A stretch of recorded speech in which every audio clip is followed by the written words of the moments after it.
Olá pessoal, voltei com mais um vídeo de fundos imobiliários para vocês. Um tema que é o mantra do investidor e da investidora em fundos imobiliários, o dividend yield. Tenho certeza que você já até sabe o que é o dividend yield, mas tem alguns aspectos que são muito importantes na análise deste indicador e eu espero que você capture todos esses aspectos, aprenda no vídeo de hoje. Eu sou Ricardo Figueiredo, sou especialista em fundos imobiliários aqui na Speech e hoje o vídeo tem o propósito de te mostrar algumas diferenças na análise e principalmente na comparação do dividend yield.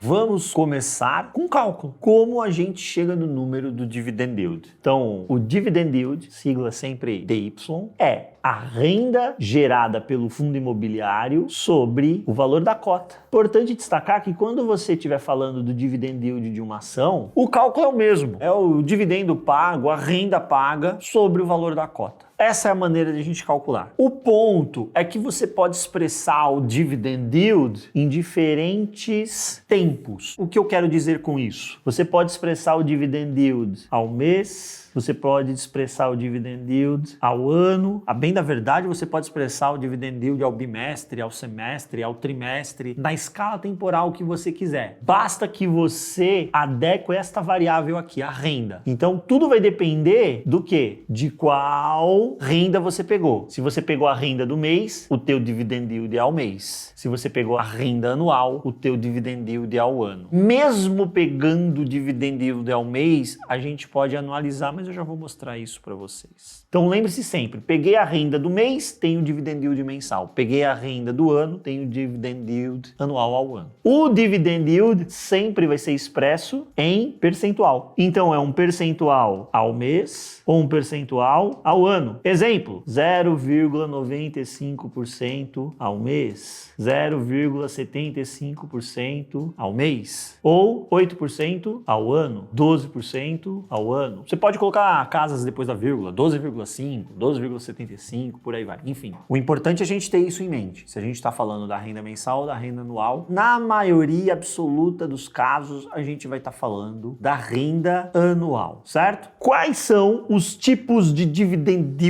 que eu tenho? E tem tipo, Ricardo? Tem tipo sim. Como funcionam aí os tipos do dividend yield? Você pode ter o dividend yield nesta versão aqui, ó, LTM. É uma sigla em inglês, né, para Last 12 Months ou últimos 12 meses. Então isso daqui, últimos 12 meses. O que eu faço com isso? Eu somo a renda dos últimos 12 meses. Vamos facilitar o cálculo? Imagine um fundo imobiliário que distribuiu R$1 nos últimos 12 meses. Em todos os meses ele foi distribuindo R$1, R$1. Então ele foi R$1 janeiro, fevereiro, março, abril. Quanto ele distribuiu? Ele distribuiu R$12. Isso é a renda. Agora imagine que o valor da cota deste fundo, a cota, está sendo negociada por R$100. Qual é o dividend yield? Dividend yield é 12% ao ano. A gente usou os últimos 12 meses. Beleza? Eu posso pegar o último dividend yield, a última renda, como base. Então, imagine que um fundo distribuiu R$1 no último mês. O valor da cota é R$100. A cota. O dividend yield é 1% ao mês. 1% ao mês. E aí, o que você pode fazer também de cálculo? Vamos sofisticar um pouco o nosso cálculo aqui agora. Eu vou até pegar a calculadora financeira para ajudar aqui na conta. Então, vamos lá. Eu vou pegar a última renda. O modelo é parecido, né? Última renda. Vamos imaginar que um fundo imobiliário distribuiu, por exemplo, 90 centavos. Essa foi a renda. A cota está sendo negociada por R$87. Tá bom? Então, olha só, 90 centavos, R$87 a cota. Quando eu divido, eu chego em duas casinhas decimais só, hein? Dividend yield é igual a 1,03% ao mês. Só que agora eu vou fazer o que com este cálculo? Eu vou anualizar. Ou seja, o que é isso? Eu vou transformar em 12 meses. Como é que eu faço essa conta? Então, eu pego aqui 1 mais o meu dividend yield. Então, meu dividend yield não é 1,03%, 0,03%, então 1 mais 0,0103. Isso aqui é 1%. Se eu multiplicar isso aqui por 100, dá quanto? 1,03. E eu faço o quê? Eu não quero em 12 meses, vou elevar a 12 e subtraio 1. Então somo 1 aqui, 12 elevo, 1 menos. Qual é o meu dividend yield anualizado? Ele é 13,15%. Então a gente fez a conta do dividend yield ao mês, utilizando a última renda, e depois a anualizamos. Ou seja, 90 centavos numa cota de R$ 87,00 é um dividend yield de 1,03% ao mês ou 13,15% anualizado. Essa é outra maneira que a gente vai encontrar de descrever o dividend yield. Então veja, você já viu o dividend yield na versão mensal, na últimos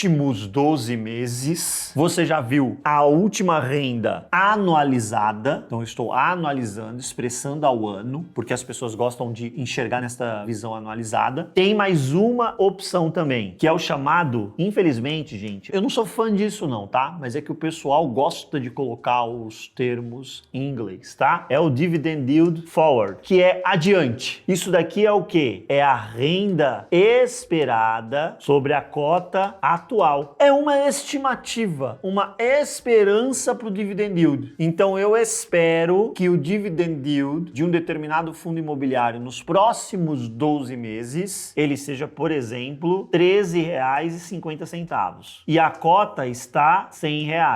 O dividend yield forward é 13,5%. Aqui é uma renda esperada. Lembra, a gente fez o LTM os últimos 12 meses usando uma renda realizada nos últimos 12 meses, mas a renda passada não é garantia de renda futura. Então a renda futura pode ser maior, mas pode ser menor. Como assim menor, cara? O fundo vai pagar menos? Sim. Vai. Você quer ver um exemplo? Se você tem um fundo de papel que é CDI, carteira é toda CDI, o que está acontecendo com a taxa Selic? Ela está caindo. O que vai acontecer com o rendimento desse fundo adiante, mantendo a atual característica da carteira? Ele vai pagar menos, é óbvio. Ele tem que pagar menos reais por cota. Então, em cima do atual valor da cota, o dividend yield será menor. Isso não significa que o fundo é ruim, que o fundo piorou. São características do produto. Você comprou este produto para te defender do cenário de juros. Quando o juro sobe, ele paga mais. Quando o juro cai, ele paga menos. Esta é a função dele na sua carteira. Por isso que é importante você saber qual é a função de cada fundo na sua carteira. Da mesma forma que um fundo que é inflação mais, se você tem um cenário que a inflação está lá em cima, ele vai te pagar mais. Se você tem um cenário que a inflação caiu, ele vai te pagar menos. E não é por isso que o fundo ficou ruim. A função dele é manter o poder de compra do que está investido nele, com um ganho real, porque ele sempre é inflação mais alguma coisa. Logo, se a inflação for menor, o rendimento será menor, mas ele está mantendo a obrigação dele, que é te remunerar em cima da inflação corrente mais uma determinada taxa pré-fixada, ok? Então vimos mais um tipo de dividend yield, o dividend yield forward. Isso aqui é quando a gente estima qual será o dividendo adiante com base na cota atual, porque aí também tentar adivinhar a cota para adiante, aí você já tem duas variáveis que você está tentando prever. A probabilidade de você errar já começa a crescer, né? Então a gente estima a renda, mantém a cota atual. Dependendo do fundo, não é tão difícil de fazer essa estimativa de renda, né? Porque você olha lá o fluxo de caixa que ele está gerando. Imagina um fundo que tem 2 prédios. A gente tem alguns na bolsa que tem essa característica, né? O AIEC 11, o HGPO, tem 2 ativos lá gerando renda. Aí você olha lá, nos relatórios você vai ver quais são as curvas de correção dos contratos de locação. Veja qual é o indexador, se é IPCA ou IGPM, qual é o IPCA ou IGPM que é esperado para cada um daqueles meses onde há correção de contratos, sempre 12 meses acumulados. Aplica as correções e você vai ter basicamente ali uma estimativa de dividend yield, de renda para calcular o seu dividend yield forward. Então dá para você fazer também. Tá vendo como o cálculo do dividend yield, ele pode assumindo nuances diferentes? Aproveita aí nos comentários e conta para mim se você já conhecia essas diferenças em que você vai mudando a renda que você está calculando, ele vai gerando um número de dividend yield diferente e você tem que tomar cuidado para ver se você está comparando efetivamente o que é comparável. comparável. Fora isso daqui, tem o chamado Yield on Cost, o IOC. É o dividend yield pessoal, é o dividend yield no teu custo médio. Então isso daqui é o quê? É a renda sobre o teu preço médio. Esse é o dividend yield que te interessa. Esse é o dividend yield que o fundo está gerando para você. E aí essa renda aqui, você pode utilizar a renda do mês em cima do teu preço médio. Você sabe qual é o teu yield on cost ao mês. Você pode usar a renda acumulada nos últimos 12 meses, e aí você sabe qual é o teu yield on cost ao ano. Você pode utilizar a sua expectativa de renda para os próximos 12 meses em cima do teu preço médio. Você vai ter o teu yield on cost forward, aquilo que você espera para os 12 meses no seu fundo ou na sua carteira. Este é o dividend yield, o yield on cost é o dividend yield que você deveria se preocupar, porque esse é o teu, é em cima do teu preço médio. Toda vez que você faz uma compra nova, compras mexem no preço médio. Aí você tem que recalcular qual é o teu yield on cost a partir desse ponto. Toda vez que você faz uma venda, venda não interfere no preço médio. Então isso, teoricamente, dado que a renda continue no mesmo patamar, teu yield on cost não deveria ser afetado. Beleza? Esse aqui eu diria que é o mais importante, mas muitas vezes as pessoas sequer o calculam. Elas ficam olhando o dividend yield que o fundo está gerando ao preço de hoje e elas não se preocupam tanto com o yield on cost, que é o dividend yield pessoal. Lembra que eu coloquei para você que o dividend yield é a renda sobre o valor da cota? Então, se você usa o valor da cota, teu preço médio, você tem o yield on cost. Se você utiliza, você vai calcular o dividend yield de um fundo imobiliário nos últimos 12 meses. Então vamos imaginar que você está fazendo isso ali no começo de 2024. Então você pegou todo o ano de 2023 o que o fundo distribuiu. Que valor de cota você usa? Se você usar o valor da cota lá do comecinho, a gente está calculando o dividend yield com cota de início. É imaginando o seguinte, olha, eu comprei a cota em... Vou chutar aqui que o último pregão do ano foi dia 29, eu nem lembro, tá, gente? Dia 29/12 de 2022. Eu comprei a cota. E aí eu somei toda a renda de 2023. Então, quando eu usei a cota de início, eu estou simulando um investidor que comprou o fundo no último pregão do ano, carregou 12 meses. Quanto foi o dividend yield que ele gerou, de fato, para ele? Ele não fez nenhuma compra no meio do caminho. Esta compra trouxe este dividend yield para ele, que a gente calculou aqui. Mas eu posso utilizar, deixa eu até dar uma olhadinha aqui qual é o último pregão deste ano. No nosso calendário tem, ó. Este ano, o último pregão será dia 29 de dezembro. Então, agora, se eu fizer o cálculo somando todos os dividendos de 2023 e utilizando o valor da cotação lá no final do ano, é como se eu tivesse imaginando o seguinte dividend yield. Veja, qual será o dividend yield que eu terei se eu comprar essa cota aqui e o fundo simplesmente me distribuir a mesma coisa que ele distribuiu em 2023? Aí eu vou ter 8%, 9%, 10%, o número que gerou. Mais uma vez, gente, o conceito de dividend yield é um cálculo simples. A utilização é imensa, vai depender daquilo que você quer calcular. Então é por isso que é muito importante a gente tomar cuidado quando a gente olha um número de dividend yield. A gente tem que entender que renda foi utilizada e qual valor de cota foi utilizado para oferir aquele dividend yield. Senão você pode estar comparando coisas que são completamente diferentes, informações que são completamente diferentes, ainda que tudo seja dividend yield e o cálculo seja o mesmo, tá bom? Mais uma parte importante aqui, as pegadinhas do dividend yield. Essa é a melhor parte do vídeo. Como é que o dividend yield pode colocar uma casca de banana aí no meio do seu caminho e enterrar a sua análise? Vamos dar uma olhadinha agora que tem alguns aspectos que a gente tem que observar. Importante dizer que nenhum desses aspectos que eu tô colocando aqui são coisas ilegais, falcatruas, nada disso. Tudo absolutamente normal, natural, faz parte do mundo dos fundos imobiliários. É importante apenas você saber que essas coisas existem, elas impactam o valor do dividend yield para que você não saia comparando abacate com laranja. Pega dois dividend yields lá e fala, tô comparando coisas iguais, né? Aí um é abacate e outro é laranja. Os dois são frutas? São. Acabou aí a similaridade. Acabou aí. Não adianta você querer fazer uma guacamole com laranja. Não vai rolar, né? Então, os dois são frutas e pronto, morreu aí. Tem que ter cuidado que às vezes você vai comparar dividend yields que estão trazendo mensagens diferentes. Principalmente porque, infelizmente, eu sei que muita gente ainda escolhe fundo imobiliário como a o que paga mais, tem o maior dividend yield. Eu vou ficar nesse porque esse tem o maior dividend yield. E muitas vezes eu abro caixinhas de perguntas nas redes sociais e aí as pessoas perguntam, Ricardo, o que você acha do fundo tal? Aí eu olho o histórico do dividendo, ele está pagando um dividendo mais alto ali. Então a pessoa, na verdade, ela está olhando, ela se interessou naquele fundo por quê? Porque ele está pagando um dividend yield mais alto. Muitas vezes ela sequer olhou o lastro, né? O que tem ali naquela carteira. Se é fundo de papel, se é high grade, high yield, se é fundo de escritório, se está em região boa, região secundária, só olhou o dividend yield. Então, estes itens que eu vou colocar te ajudam a comparar os dividend yields. Vamos lá. Primeira pegadinha, eu trouxe aqui a minha colinha, né? Saí anotando aí o que pode atrapalhar a vida do investidor na hora de selecionar fundo imobiliário. Primeiro item, a famosa renda mínima garantida. O que é a renda mínima garantida? A renda mínima garantida é um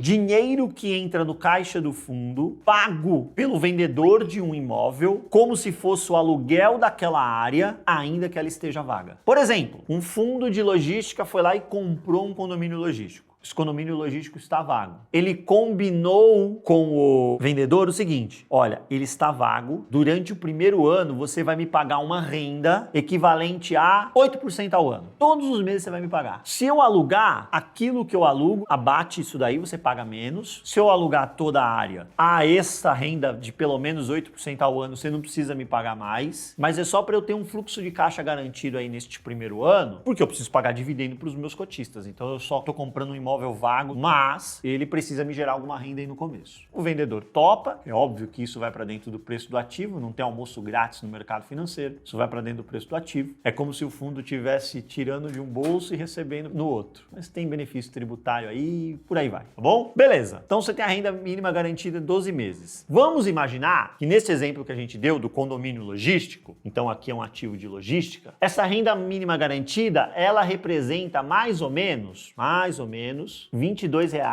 por metro quadrado. Tá lá, essa renda mínima garantida representa R$22 por metro quadrado. É importante a gente fazer essa conta. Por quê? Lembre, eu vou ter isso por 12 meses. Aí eu calculei o meu dividend yield e eu estou considerando isso. Terminado os 12 meses, o que pode acontecer? Se não estiver vago, eu continuo recebendo isso? Não, minha renda vai cair. Isso pode estar alugado e eu posso olhar para esses 22 e falar, vale mais, o lugar vale mais. Então, o próprio gestor, ele foi alugando ao longo dos 12 meses, pedacinho por pedacinho dessa área, e os contratos vieram 24, R$26 por metro quadrado. Então, eu já sei que esta renda vai crescer. O meu dividend yield adiante será maior. Ou pode ser o contrário, ele está 100% vago, estou só recebendo a renda mínima garantida, R$22 por metro quadrado, e eu estou vendo que na região, condomínios logísticos similares estão sendo alugados por R$18 no metro quadrado. O que vai acontecer com a minha renda mais adiante? Vai cair. Mesmo que eu alugue, vai cair porque eu vou alugar valor de mercado. Cuidado com a renda mínima garantida. Ela engana em alguns dividendos. É por isso que você tem que abrir o relatório e dar uma olhada qual é a fonte de renda que está alimentando o caixa do fundo. Renda mínima garantida é legal, tem nada de anormal nisso, só que ela pode mascarar um yield maior no curto prazo. É preciso avaliar. Da mesma forma também que, eventualmente, ela pode, inclusive, estar subprecificada. E aí, quando ela terminar, o gestor alugou e ele captura mais renda. Então, primeira pegadinha, renda mínima garantida. Segunda pegadinha, lucro imobiliário. Nossa, Ricardo, como o lucro pode ser pegadinha? Olha só, você tem um fundo de shopping centers, tem 10 shopping centers ali. Então os resultados do shopping estão alimentando o seu caixa. Aí o gestor foi lá e vendeu a participação que o fundo tem em um destes shoppings. E ele vendeu com lucro. Então ele comprou por 100 milhões e vendeu por 120 milhões. O lucro foi de 20 milhões. Estes 20 milhões precisam virar dividendo. No mínimo 95% dele precisa ser distribuído. Aí às vezes o que é que o gestor faz? Se ele recebe tudo à vista, ele já tem que pagar dentro do semestre. Ele não precisa pagar já no mês, mas ele só tem alguns meses para linearizar. Alguns gestores fazem o quê? Parcelam o recebimento, cobrando ali uma correção por inflação ou por CDI, por aí vai. O que ele conseguir combinar com o comprador. Ele parcela para receber esta venda aqui de 120 milhões em 2 anos. E aí estes 20 milhões, você concorda que se ele receber em 4 parcelinhas semestrais, ele recebe uma à vista, aí em janeiro de 24 ele recebe outra, em julho de 24 ele recebe outra, em janeiro de 25 ele recebe outra. Eu peguei sempre o começo do semestre, não foi? Então ele vai receber um pedaço agora, a gente está gravando esse vídeo em outubro. Então ele tem até dezembro para distribuir quanto? Eu não dividi em 4 parcelas, então o meu lucro eu vou dividir em 4 também. 5 milhões eu tenho de lucro imobiliário para distribuir até dezembro. Aí em janeiro eu recebi outra parcela. Eu tenho mais 5 milhões de lucro imobiliário para distribuir até junho. Em julho mais uma parcela, 5 milhões para distribuir de lucro imobiliário até dezembro. Em janeiro de 25 eu recebi a última parcela, 5 milhões de lucro imobiliário para distribuir até junho. Todos esses valores sempre corrigidos por inflação. Eu peguei só o valor base para falar para vocês, tá bom? Maravilha. Neste período, ou seja, de agora, de outubro de 23, momento que eu gravo este vídeo, até junho de 25, o dividendo do fundo está recebendo ali um incremento, que é esse lucro imobiliário. Então, cuidado porque você às vezes compara o dividend yield deste fundo, que tem este componente de lucro imobiliário, com o dividend yield de outro fundo de shopping, que não tem esse componente. E aí, este cara pode ser maior, provavelmente será maior, e aí você fala, então ele é melhor. Será que ele é melhor simplesmente por ter o dividend yield maior? Não, porque o dividend yield é maior, eu tenho convicção que não é isso que significa que ele seja melhor. Pode ser que ele tenha melhores ativos, pode ser que a gestão ativa que fez essa venda agregue valor para o cotista, aí por essas razões você vai inferir que ele é melhor. Não simplesmente porque o dividend yield está maior. Você está comparando um cara que está carregando lucro imobiliário com outro que só está carregando o componente de renda. Então agora a gente já viu 2 elementos aí que dão essa turbinada no dividendo. Lucro imobiliário, renda mínima garantida, mais um, contratos atípicos. O que é característica de contrato atípico? Ricardo, eu não sei nem o que é contrato atípico. O que é isso? Tem vídeo no canal. Então você que ainda não se inscreveu, se inscreva no canal, porque tem vídeo toda semana pra gente falar de coisas de fundo imobiliário. Toda semana eu posto vídeo aqui. E não é só fundo imobiliário, os outros analistas da Speech também colocam vídeo de outros temas, renda fixa, investimento internacionais, ações. A gente tem tudo aqui. Eu falo de fundos imobiliários. E já tem vídeo no canal de contratos típicos e atípicos. A turma vai colocar aqui um link para vocês. Mas já tem vídeo que a gente fala de contratos típicos e atípicos. Contrato atípico é aquele contrato de longo prazo que as partes falam, ó, a gente não vai discutir contrato no meio do caminho. Vai só corrigir por inflação até o vencimento. São 15 anos de contrato, 15 anos corrigindo inflação. Quando terminar o contrato lá, a gente discute valor. Mas no meio do caminho, ninguém vai discutir valor. O que pode acontecer neste meio de caminho? Ó, você veio só corrigindo por inflação, por inflação, por inflação. Seu contrato largou aqui. Todo ano você vai corrigindo por inflação. Todo ano você vai corrigindo por inflação. Esse é o contrato. O que acontece com o valor do aluguel dessa região? Ele pode estar subindo, aí ele enfraqueceu, a região ficou parada, aí ele foi super bem, aí a região deu a caída. Isso aqui vai respeitar ciclo imobiliário e ciclo econômico. E o contrato está corrigindo por inflação. Pode ser que você chegue num momento que acontece exatamente isso. O valor do aluguel está aqui em cima, só que a região está aqui embaixo. Aí você olha para frente, falta quanto para acabar o contrato? Ah, falta um ano. O que vai acontecer com o valor desse aluguel daqui a um ano, gente? Olha, é mais fácil acontecer isso aqui, ó, ele vir para cá. E aí você está comparando o dividend yield deste fundo com outro que tem contratos típicos. E no contrato típico, o aluguel ele é corrigido de acordo com as revisionais permitidas no meio do contrato. A tendência é que ele esteja sempre muito próximo do valor de mercado. Então você não vai ter surpresinha. Cuidado quando você compara um fundo para dizer, olha, esse cara é muito melhor, ele paga mais dividend yield. Às vezes você está vendo um fundo que tem contrato atípico e se ele estiver no final do contrato, olha, alguém já surfou essa tipicidade toda. Se você entrar agora, você está ficando ali literalmente só com o bagaço da laranja. Cuidado! Historicamente, o que a gente observa é que este modelo de contrato atípico, ele vai garantindo maior previsibilidade de renda, mas ele coloca a renda acima do valor de mercado daquela região. E aí, efetivamente, essa correção pode machucar. Então, se você comprar muito perto do vencimento, pode acontecer isso. Tranquilo? Poxa, Ricardo, quer dizer que tem várias pegadinhas aí que podem ficar inflando o meu dividendo? Pode. Tem nenhuma pegadinha que pode estar deixando o meu dividendo menor e mais ali à frente ele crescerá? Tem sim, gente, tem sim. Os seus contratos de locação, eles podem ter descontos. Então você tem um contrato de locação, você falou pro locatário, 6 primeiros meses você vai pagar só metade do aluguel. Dali pra frente você paga o aluguel cheio. Aí você olha pro dividend yield do fundo,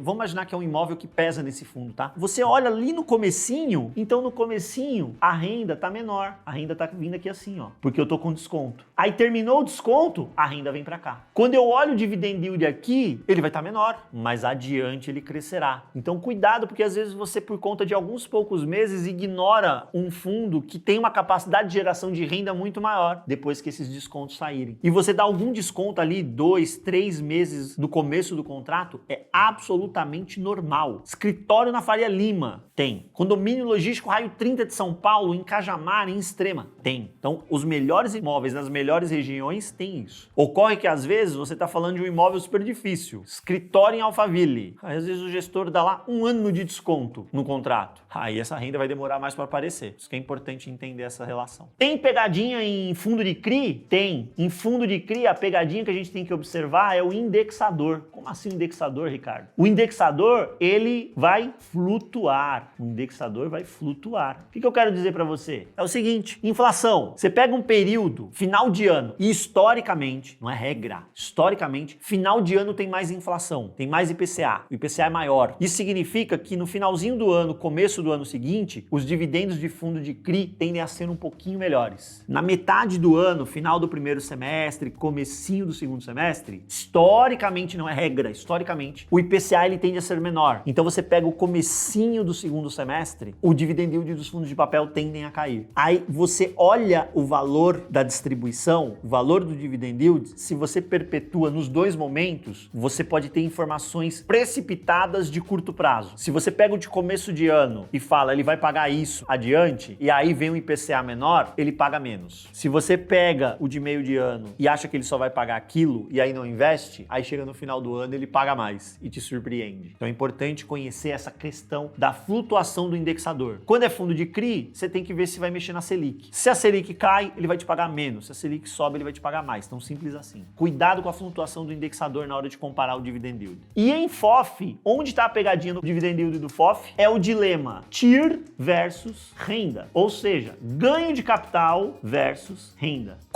De onde vem o dividendo de um FOF? O dividendo que ele recebe dos FIIs investidos e a capacidade do gestor de girar o mercado secundário, né? E ter lucro nessa venda. Porque se tem lucro aqui, ele tem que distribuir no dividendo. Se ele só está na renda, o dividendo tem um tamanho. Se ele gira e tem prejuízo, ele diminui o dividendo. Um pedaço da renda morre porque tem que anular esse prejuízo que ele teve. Se ele gira e tem lucro, este lucro vai somar com a renda e o teu dividendo vai crescer. Tudo isso para dizer que você no FOF, na hora que você vai comparar dividendo de FOF, você tem que ver o que é geração recorrente, que vem da renda, e o que é extraordinário, que vem do ganho de capital. O que está aqui dentro é mais resiliente. A tendência é que tenha mais previsibilidade. O que está no ganho de capital é competência da gestão em operar o mercado secundário e cenário. Se você pega um mês que o IFIX está caindo, todas as cotas dos fundos estão com o direcional para baixo, você vai querer que o gestor faça ganho de capital como? Você vai pressionar a renda desse fundo neste mês. Da mesma forma que quando você pega um trend positivo, que as cotas estão se valorizando, você abre cenário para que este ganho de capital seja possível, seja verossímil, ele possa efetivamente acontecer. Então em FOF a gente tem que cuidado na hora de comparar dividend yield de FOF, para você não sair comparando o dividend yield de um FOF que está ali muito mais carregando renda com outro que está pagando mais, mas o gestor está ali girando a carteira. E aí num cenário em que ele não consiga girar tanto, você vai ter que entender que aquela renda necessariamente vai recuar naquele momento. Ufa, quanta coisa, gente! Dividend yield, você achou que era só pegar a renda e dividir pelo valor da cota e pronto, né? Eu te mostrei que não, que tem muito mais coisa pra gente avaliar nesta variável. Me conte aí nos comentários o que você achou do conteúdo. Me diga conteúdos que vocês querem ver aqui no canal pra gente tentar desenvolver e atender as demandas de vocês. Espero que eu tenha conseguido colaborar aí no seu entendimento desta variável tão importante que é o dividend yield. Fique de olho no nosso canal porque em breve a gente volta com mais. Um grande abraço.